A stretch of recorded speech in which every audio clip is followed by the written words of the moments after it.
6 თვის წინ ფსიქიატრმა მსუბუქი დეპრესიის დიაგნოზი დამისვა და შესაბამისი მედიკამენტის დამინიშნა. ამ პოდკასტში მინდა საკუთარი გამოცდილება გაგიზიაროთ, როგორი იყო მკურნალობის პროცესი, რა დამეხმარა დეპრესიასთან ბრძოლაში და საერთოდ შევძელი თუ არა მისი დამარცხება. გამარჯობა, მე თამარ კორკოტაშვილი ვარ და ამ პოდკასტს იმედით ვწერ, რომ ჩემი გამოცდილება თქვენთვის საინტერესო აღმოჩნდება. პოდკასტში ძალიან დეტალურად, თანმიმდევრულად, ნაბიჯ-ნაბიჯ მოგიყვებით ამბავს ფსიქიატრთან მისვლის გადამწყვეტი მიზეზიდან დღემდე. ვიდრე დეპრესიაზე ვისაუბრებ, ჩემ შესახებ მოკლედ გეტყვით, ვინ არის თამარ კორკოტაშვილი. თამარი არის 2 მოზარდი ბიჭისა და 1 კატის, ბასტეტი ფისოს მარტოხელა დედა.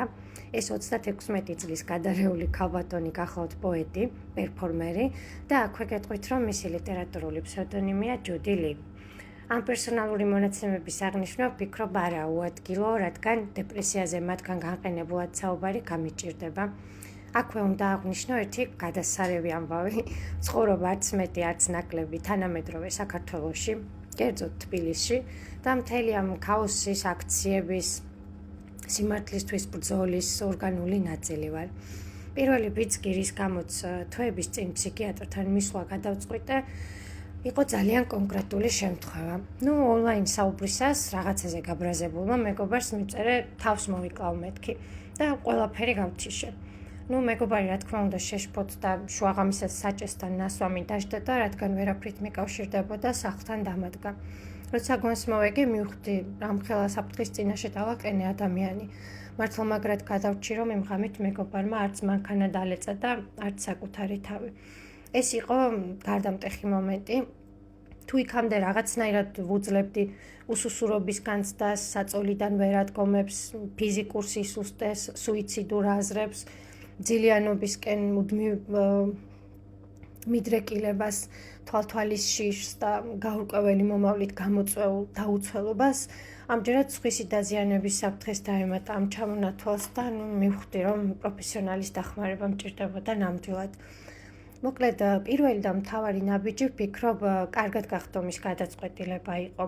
თვეების განმავლობაში კი ვაცნობიერებდი, რომ ცუდად ვიყავი, თუმცა რაიმე შეცვლის ძალა არ მქონდა. არც ძალა და არც ფინანსები, ვერასდროს ვერ მოვუყარეთ თავი მენტალური ჯანმრთელობის მისახედად საჭირო თანხას. ვფიქრობ, კარგად გახდომის გადაწყვეტილების მიღებაში ძალიან დიდი როლი ჩემმა პოეტმა მეგობარმა ითამაშა. ამ ძალიან მაგარმა გოგომ საკუთარ თავზე აიღო ჩემი მხარდაჭერა და პატრონობა იქამდე, ვიდრე დიაგნოზი არ დაისმებოდა და შესაბამის მკურნალობას არ დავიწყებდი. ამ მხარდაჭერის შესახებ კიდევ ბევრჯერ ვისაუბრებ, რადგან მგონია ისეთ მძიმე მდგომარეობაში ყოფნისას, როგორიც არის დეპრესია, მსუბუქი დეპრესია, შფოთვითი აშლილობები, სტრესი და ასე შემდეგ, სანდო მეგობრების მხარდაჭერას შეუცვლელი მნიშვნელობა აქვს. მოკლედ, პირველი თამამი ნაბიჯი ჩემი გადაწყვეტილება იყო, უკეთ უნდა გავხდე. მაგრამ ამ გადაწყვეტილებას მხარს უჭერდა და გულშემატკივრობდა ჭკვიანი და მებრძოლი პოეტი ქალი. ეს ჩემთვის იყო ძალიან დიდი სტიმული და ძალა. მეორე მნიშვნელოვანი ნაბიჯი ფსიქიატრისთვის ნდობის გამოცხადება იყო. ვიცოდი, რომ პროფესიონალთან მივდიოდი, ამიტომ შეხვედრისას აბსოლუტურად გულწრფელი ვიყავი და ვეცადე ყველა ჩივილი დეტალურად ჩამომეყალიბებინა. მთელი შეხვედრის განმავლობაში გაცნობიერებული მქონდა, რომ იქ საწუწუნოდ კი არა, უკეთ გახდომის მიზნით მივედი. უნდა გამეგო რა პრობლემა მაქვს, რა ქვია იმას, რაც მჭირს და როგორ უნდა განვეკურნო იმისგან, რაც მჭირს. 3 რამ აღმოჩნდა ჩემთვის მნიშვნელოვანი ამ შეხვედრისას.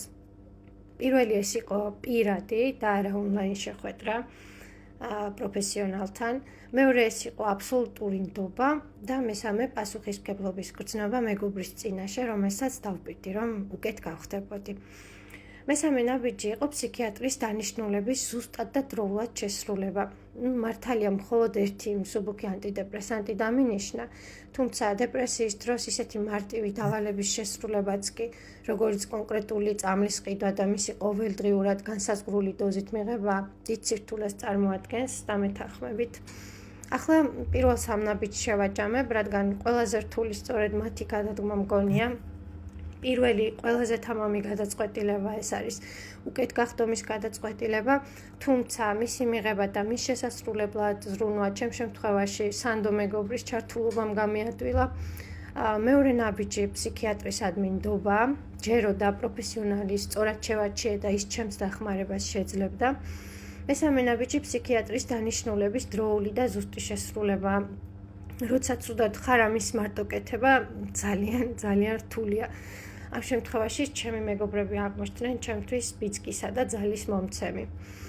მომდევნო პოდკასტებში შემდეგი ნაბიჯების შესახებ მოგიყვებით, ვილაპარაკებ ჩემს დიაგნოზთან გამკლავების სხვა მეთოდებზეც, რომლებიც ანტიდეპრესანტის დაწყების პარალელურად ავამუშავე.